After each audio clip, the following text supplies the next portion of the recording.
കരുണാസമ്പന്നനായ ഞങ്ങൾ വാഴ്ചപ്പെട്ട സ്വർഗ്ഗസ്ഥ നല്ല ദൈവമേ, യേശുവാൻ ഞങ്ങളുടെ ജീവിതത്തിൽ ഒരു പരിശുദ്ധ ദിവസം കാണുവാനും അങ്ങയുടെ ആലയത്തിൽ അങ്ങ് സ്തുതിപ്പാനും സ്തോത്രം ചെയ്യാനും ഞങ്ങളുടെ സഭയിലെ എല്ലാ കുടുംബങ്ങളെയും അനുഗ്രഹിച്ചിരുന്ന ദൈവം സ്തോത്രം ചെയ്യുന്നു. പ്രത്യേകിച്ച് കർത്താവേ, ഈ ഒരാഴ്ച കാലവും ഞങ്ങളുടെ സ്ത്രീജന സത്യത്തിന്റെ നാമധേയത്തിൽ കുടുംബപരമായ അനുഭവം സഹായിച്ച ദൈവം സ്തുതിക്കുന്നു, സ്തോത്രം ചെയ്യുന്നു. കർത്താവേ, യേശുവാ സ്ത്രീജന സത്യാംഗങ്ങൾ കർത്താവെ ആരാധനയ്ക്ക് നേതൃത്വം നൽകിക്കൊണ്ടിരിക്കാനല്ലോ ഇതുവരെ ഓരോ ഭാഗങ്ങളെയും നൽകിയ എല്ലാവരെയും ശക്തിയെ സ്തോത്രം ചെയ്യുന്നു. ദൂതുമായി നടിയാളെയും ശക്തിയെ കേൾക്കാരായ പണ്ടത്തെ ജനങ്ങളെ ഒരുപോലെ അനുഗ്രഹിക്കണമെന്ന് പ്രാർത്ഥിക്കുന്നു. യേശുക്രിസ്തു നാമത്തിൽ തന്നെ ആമേൻ. എല്ലാവർക്കും ഇരിക്കാം. ദൈവനാമം ഓർമ്മയുണ്ടാകട്ടെ. ബഹുമാനമുള്ള അച്ഛൻ, സ്ത്രീജനസംഖ്യ പ്രസിഡന്റ് കൊച്ചമ്മ, സ്ത്രീജനസംഖ്യ ഭാരവാഹികൾ, ചർച്ച കമ്മിറ്റി അംഗങ്ങൾ, സഭാവിശ്വാസികളെ എല്ലാവർക്കും യേശുക്രിസ്തുവിന്റെ നാമത്തിലുള്ള സ്നേഹവന്ദനം. കഴിഞ്ഞ വർഷം കുടുംബവാരമായി ആചരിച്ച നമുക്ക് ഈ വർഷവും കുടുംബവാരമായി ആചരിക്കാൻ സഹായിച്ച ദൈവത്തെ ഞാൻ ആദ്യമായി സ്തുതിക്കുന്നു. എനിക്ക് ഇതിനുള്ള അവസരം നൽകിയ അച്ഛനോടും കൊച്ചമ്മയോടും സ്ത്രീജനസംഖ്യ ഭാരവാഹികളോടുള്ള നന്ദിയും അറിയിക്കുന്നു. എല്ലാ വർഷവും കുടുംബവാരത്തിൽ നാം കുടുംബം എന്താണെന്ന് ചിന്തിക്കാറുണ്ട്. നമ്മൾ എല്ലാ വർഷവും ചിന്തിച്ചിരിക്കുമ്പോൾ വീണ്ടും നമ്മൾ കുടുംബത്തെ കുറിച്ച് മറക്കുന്നവരാണ്. അപ്പോ ഈ വർഷവും ആ കുടുംബം എന്താണെന്ന് പറയാൻ പോകുന്നത് ശരിയല്ല എന്നാണ് എനിക്ക് തോന്നുന്നത്. ഭൂമിയിലെ സ്വർഗമാണ് കുടുംബം. ഭൂമിയിലെ നരകവും കുടുംബം തന്നെയാണ്. സ്നേഹത്തിന്റെയും അടുപ്പത്തിന്റെയും ആവാസ കേന്ദ്രം കുടുംബമാണ്. കൂടുമ്പോൾ ഇമ്പമുണ്ടാകേണ്ടതാണ് കുടുംബം. സമൂഹത്തിന്റെയും സഭയുടെയും അടിസ്ഥാന ഘടകവും ജീവകോശവുമാണ് ഈ കുടുംബം. വിശേഷ ബുദ്ധിയുടെയും മനസ്സിന്റെയും ഉടമയായ മനുഷ്യരുടെ ഇടയിൽ മാത്രം കാണുന്ന ഒരു സാമൂഹിക യാഥാർത്ഥ്യമാണ് കുടുംബജീവിതം. എല്ലാ മനുഷ്യബന്ധങ്ങളും തുടങ്ങുന്നത് ഈ കുടുംബ ബന്ധങ്ങളിൽ നിന്നാണ്. ഒപ്പം വ്യക്തിജീവിതത്തിലെയും സമൂഹ ജീവിതത്തിലെയും എല്ലാ പ്രശ്നങ്ങളും ആരംഭിക്കുന്നതും ഈ കുടുംബത്തിൽ നിന്ന് തന്നെയാണ്. ഇന്നത്തെ മിക്ക കുടുംബങ്ങളുടെയും കാരണം മനഃശാസ്ത്രജ്ഞർ അന്വേഷിക്കുന്നത് കുടുംബത്തിലാണ്. ആദ്യ കുടുംബം ദൈവത്താൽ ഏതെങ്കിലും സ്ഥാനമായി.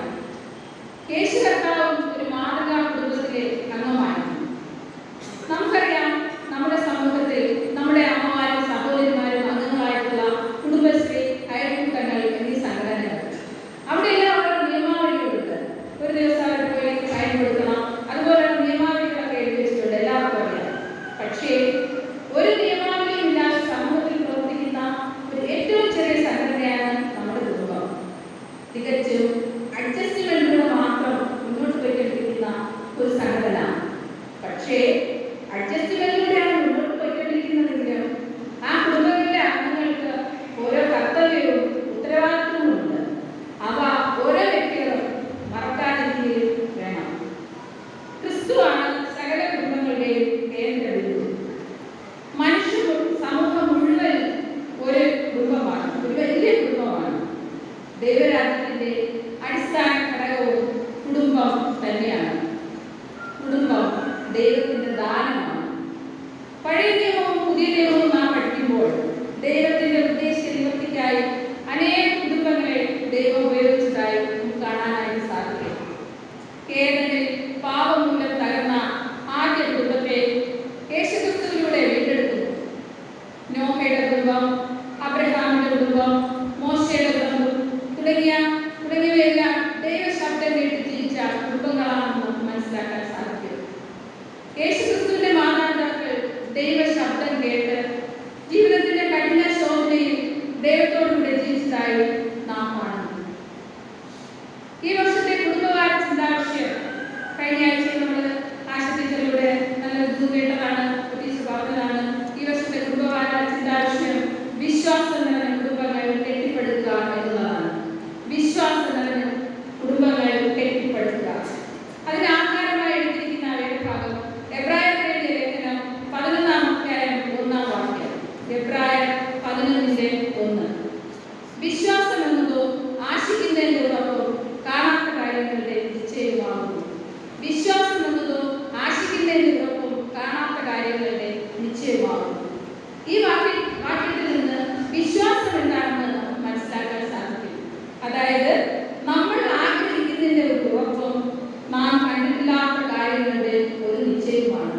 വിശ്വാസമുള്ളത് അതാണ്.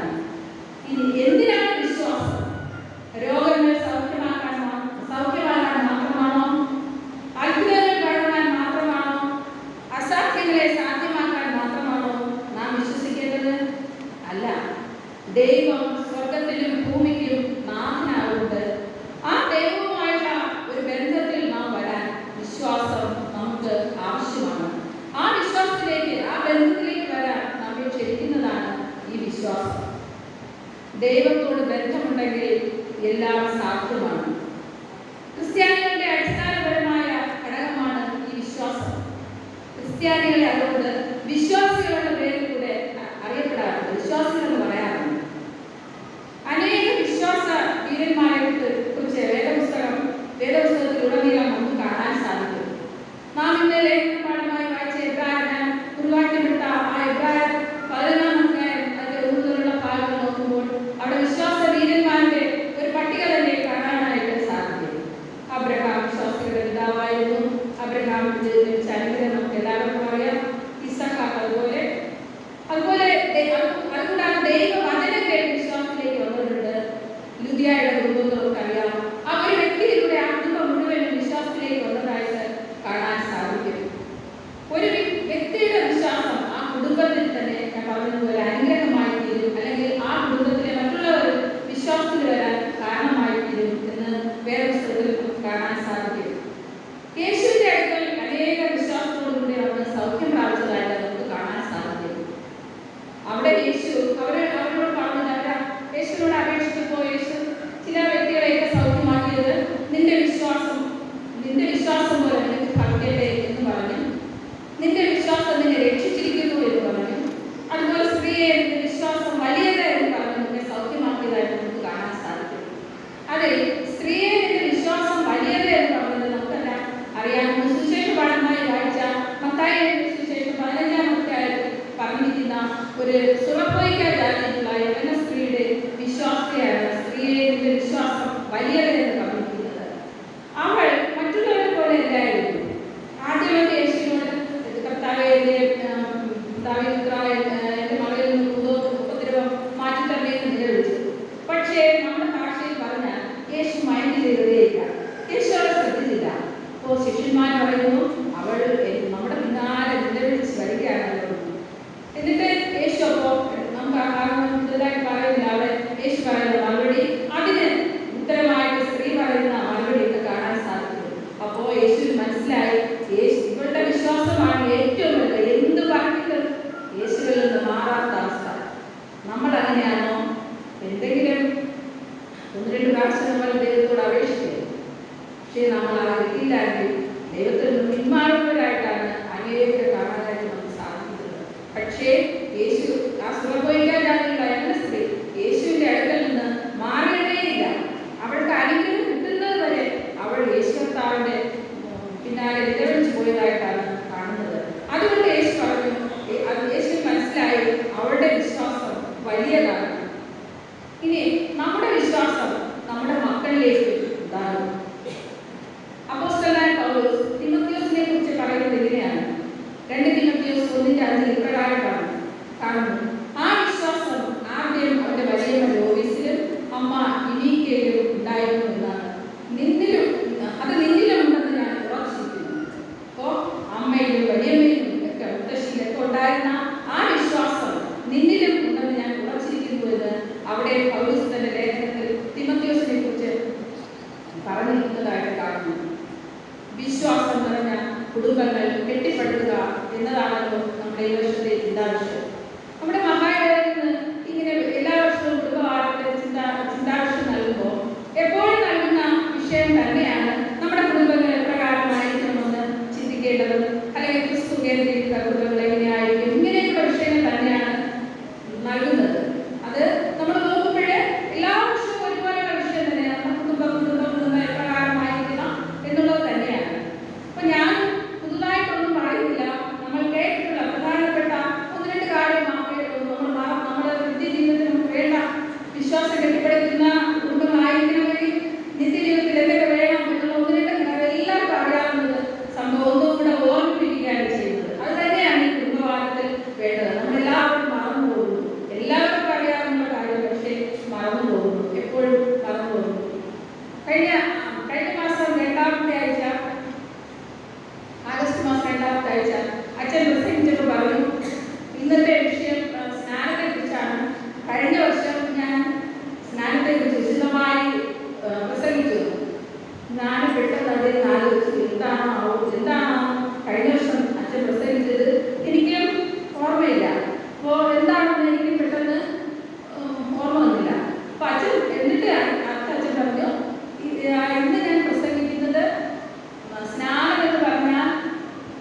ദാനിയേലിനെ സിംഹങ്ങളുടെ ഗുഹയിൽ നിന്ന് പോലും ദൈവം രക്ഷിച്ചു. ഇടപെടാതെ പ്രാർത്ഥിക്കണമെന്ന് പൗലോസ് അപ്പോസ്തലൻ, മടുത്തുപോകാതെ പ്രാർത്ഥിക്കണമെന്ന് കർത്താവായ യേശുക്രിസ്തു നമ്മെ പഠിപ്പിച്ചു. ആവശ്യങ്ങൾ വരുമ്പോൾ മാത്രമല്ല, ഇടപെടാതെ പ്രാർത്ഥിക്കണം, എപ്പോഴും പ്രാർത്ഥിക്കണം. ഭർത്താവിന് വേണ്ടി, ഭാര്യയ്ക്ക് വേണ്ടി, മക്കൾക്ക് വേണ്ടി, കുടുംബത്തിന് മറ്റംഗങ്ങൾക്ക് വേണ്ടി, സഭയ്ക്ക് വേണ്ടി, സമൂഹത്തിന് വേണ്ടി, രാഷ്ട്രത്തിന് വേണ്ടി, എല്ലാവർക്കും വേണ്ടി നമ്മൾ പ്രാർത്ഥിക്കുന്നവർ ആയിരിക്കണം. ഇയ്യോബ് തന്റെ സ്നേഹിതന്മാർക്ക് വേണ്ടി പ്രാർത്ഥിച്ചു. വിശുദ്ധ അഗസ്തീന്റെ ചരിത്രം നമ്മൾ പഠിക്കുമ്പോൾ അഗസ്തീൻ യൗവനകാലത്ത് ദുർമോഹങ്ങൾക്കും വെറുക്കൂത്തുകൾക്കും അടിമയായി ജീവിച്ച ഒരു വ്യക്തിയായിരുന്നു. അഗസ്തീന്റെ മാതാവ് ദൈവഭക്തിയായ മോണിക്ക തന്റെ മകന് വേണ്ടി എപ്പോഴും പ്രാർത്ഥിക്കും. അങ്ങനെ പ്രാർത്ഥിച്ചുകൊണ്ടിരുന്ന അവസരത്തില് ഈ മകന് ഉപരിപഠനത്തിനായി സ്വന്തം നാടായ ആഫ്രിക്കയിൽ നിന്ന് റോമിലേക്ക് പോകേണ്ടതായിരുന്നു. മകൻ പോകാനായിട്ട് തീരുമാനിച്ചു. പക്ഷേ അവിടെ പോയാൽ തന്റെ മകൻ കൂടുതൽ വഷളായി പോകുമെന്ന് ഈ മാതാവായ മോണിക്ക ഭയങ്കരധികം വിഷമിച്ച് ഭാരപ്പെട്ടു. കൂടുതൽ പ്രാർത്ഥിക്കാൻ തുടങ്ങി. പക്ഷേ മകൻ റോമിൽ പോകാൻ ഇടവരണ്ടേ എന്ന് പ്രാർത്ഥിച്ച, ആ മുട്ടിപ്പായി പ്രാർത്ഥിച്ച മാതാവിന് അപ്പോൾ ദൈവത്തിൽ നിന്ന് മറുപടി കിട്ടിയില്ല. മകൻ റോമിലേക്ക് പോകാൻ കപ്പൽ കയറാൻ തോന്നി.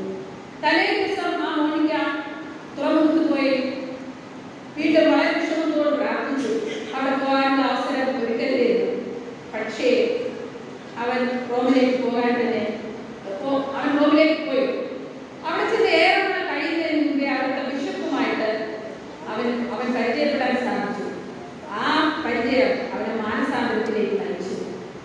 അവൻ ക്രിസ്തുവിനായി സ്വയം സമർപ്പിക്കുകയും പിന്നീട് കത്തോലിക്ക സഭയുടെ ബിഷപ്പായി മാറി വിശുദ്ധ അഗസ്തീൻ എന്ന പദവിയിൽ എത്തുകയും ചെയ്തു. അമ്മയുടെ നിരന്തരമായ പ്രാർത്ഥന. മാതാവാണ് ഒരു ഭവനത്തിലെ ജ്വലിച്ച് പ്രകാശിക്കേണ്ട വിളക്ക്. മക്കൾക്ക് വേണ്ടി എപ്പോഴും പ്രാർത്ഥിക്കണം. അതിൽ സ്ത്രീകൾ അല്ലെങ്കിൽ മാതാവിന് തന്നെയാണ് കൂടുതൽ കടമ. പിതാക്കന്മാർക്ക് കടമയില്ലെന്നല്ല, അവരും പ്രാർത്ഥിക്കണം. എന്നാലും ജ്വലിച്ച് പ്രകാശിക്കേണ്ട വിളക്ക് മാതാവ് തന്നെയാണ്. നാം മക്കൾക്ക് വേണ്ടി പ്രാർത്ഥിക്കണം.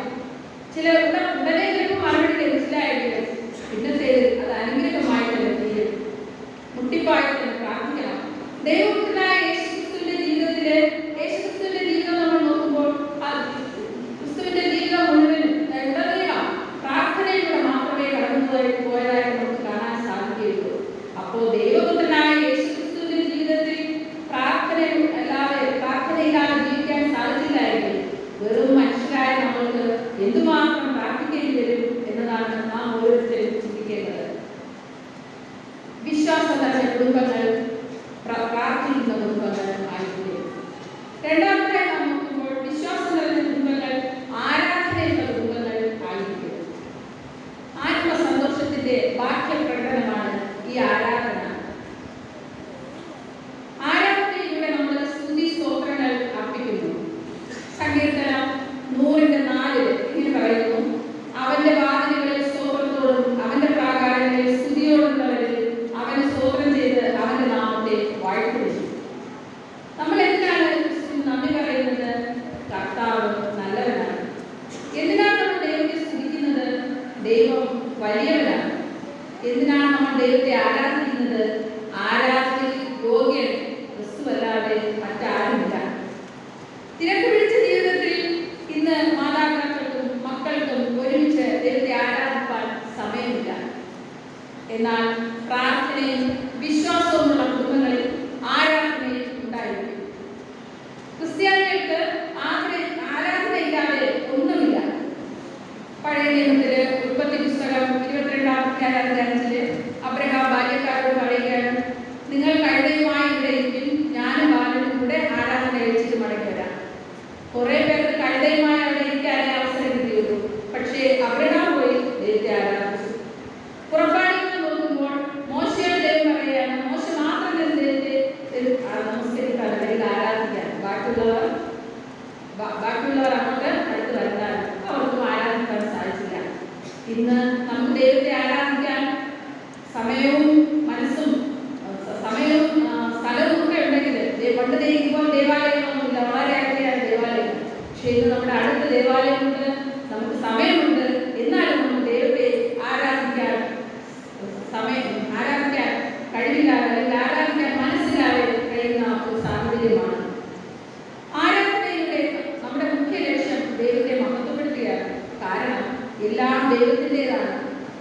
ദൈവത്തിൻ്റെതല്ലാതായി ഇവിടെ ഒന്നുമില്ല.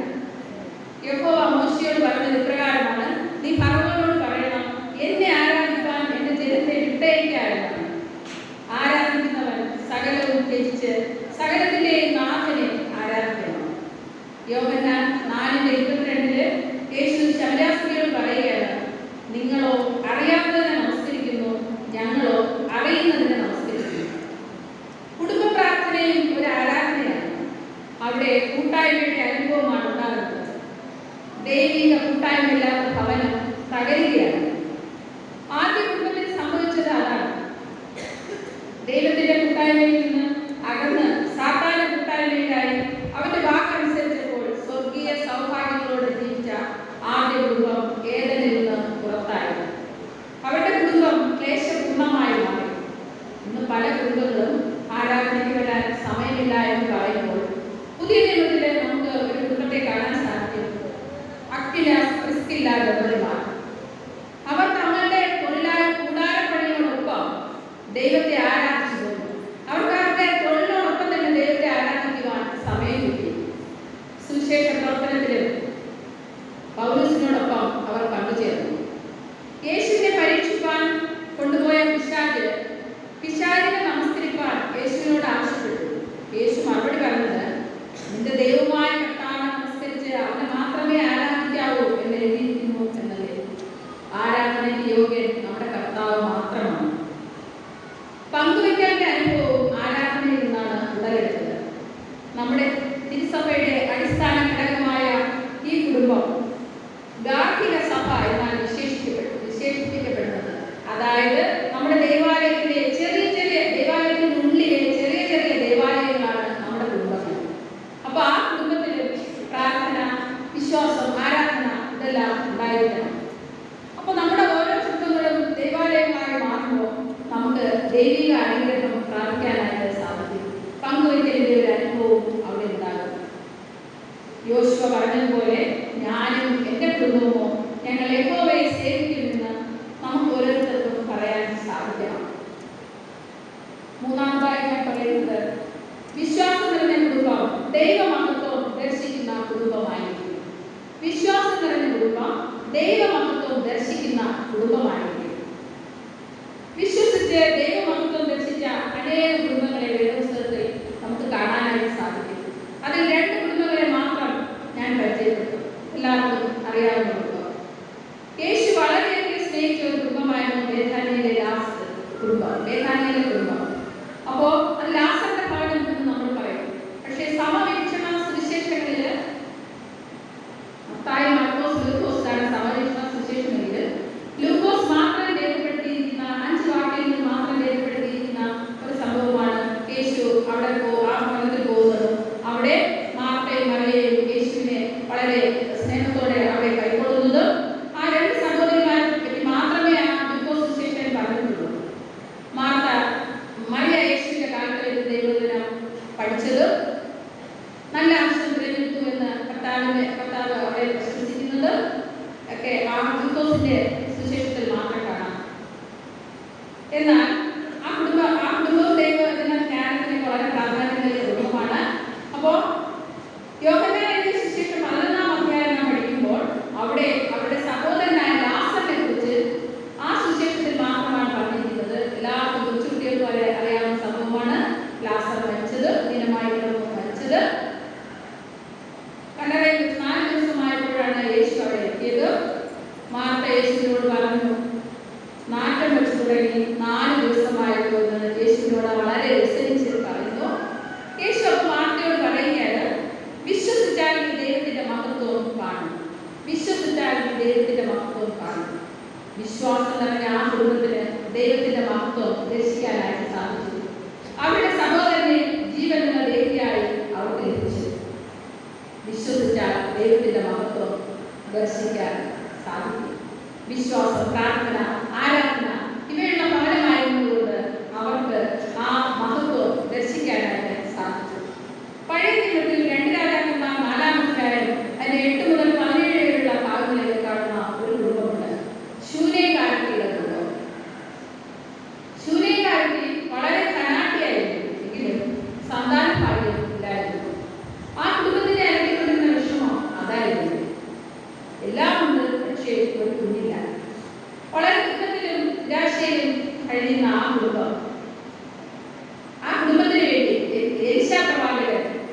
മധ്യസ്ഥം ചെയ്യുകയും അവർക്ക് ഒരു കുഞ്ഞിനെ ലഭിക്കുകയും ചെയ്തു.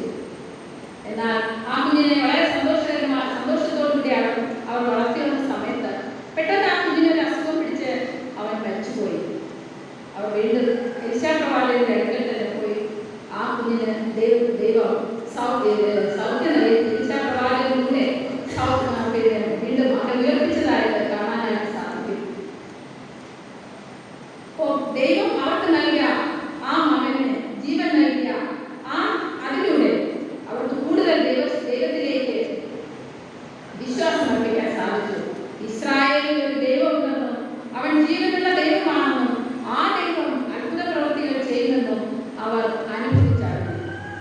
കൂടാതെ അവർ പാർത്തിരുന്ന ദേശത്ത് കഠിനമായ ക്ഷാമം ഉണ്ടാകാൻ പോകുമെന്ന കാര്യം പ്രവാചകൻ മുൻകൂട്ടി അവരെ അറിയിക്കുകയും അവർ ആ ക്ഷാമത്തിൽ നിന്ന് രക്ഷ പ്രാപിക്കാൻ വേണ്ടി മാറി താമസിക്കുകയും ചെയ്തു. ഫെലിസ്ത്യ ദേശത്തേക്ക് മാറി താമസിച്ചു. 7 വർഷം ദേശത്ത് കഠിനമായ ക്ഷാമം ഉണ്ടായി. പക്ഷേ ആ ക്ഷാമം അവരെ ബാധിക്കാതെ അവർ മാറി താമസിച്ചു. തന്റെ കൃത്യത്തിലൂടെ ദൈവം അവരെ രക്ഷിച്ചു. വിശ്വാസം നിറഞ്ഞ ആ കുടുംബത്തിന് ദൈവമഹത്വം ദർശിക്കാൻ സാധിച്ചു. വീണ്ടും അവരെ കുറിച്ച് നോക്കുമ്പോൾ അവർ മാറി താമസിച്ച സമയത്ത് അവരുടെ വസ്തുവകളെല്ലാം മറ്റുള്ളവർ കൈയേറി. തിരിച്ചവർ സ്വദേശത്തേക്ക് വന്നപ്പോൾ അവരുടെ വസ്തുവൊക്കെ കൈയേറി വെച്ചിരുന്നു. അവർ രാജാവിന്റെ അടുത്ത് അപേക്ഷയുമായി ചെയ്തു. രാജാവ് അനുകൂലമായ ഉത്തരവ് അവർക്ക് വേണ്ടി പുറപ്പെടുവിച്ചു. അവരുടെ വസ്തുവകൾ തിരിച്ചു ലഭിച്ചതായി കാണാനായിട്ട് സാധിക്കുന്നുണ്ട്. അപ്പോൾ ആ കുടുംബം വിശ്വാസത്തോടുകൂടി അല്ലെങ്കിൽ വിശ്വാസം നിറഞ്ഞ കുടുംബമായിരുന്നതുകൊണ്ട് അവർക്ക് ദൈവത്തിന്റെ മഹത്വം ദർശിക്കാനായിട്ട് സാധിച്ചു. അബ്രഹാമിന്റെ കുടുംബം, മോശയുടെ കുടുംബം, നോഹയുടെ കുടുംബം, ഹന്നയുടെ കുടുംബം, ഇതെല്ലാം നാം നോക്കുമ്പോൾ ദൈവത്തിൽ വിശ്വസിച്ച് ദൈവത്തിന്റെ മഹത്വം ദർശിച്ച കുടുംബങ്ങളാണ്. ഈ കുടുംബകാലത്ത് നമ്മുടെ കുടുംബങ്ങൾ വിശ്വാസം, പ്രാർത്ഥന, ആരാധന എന്നിവയിലൂടെ ദൈവത്തിന്റെ മഹത്വം ദർശിക്കുന്ന കുടുംബങ്ങളായി തീരുവാൻ ദൈവത്തിന്റെ പരിശുദ്ധാത്മാവിനാൽ നമ്മുടെ ഓരോ കുടുംബങ്ങളെയും സഹായിക്കുമാറാണ്.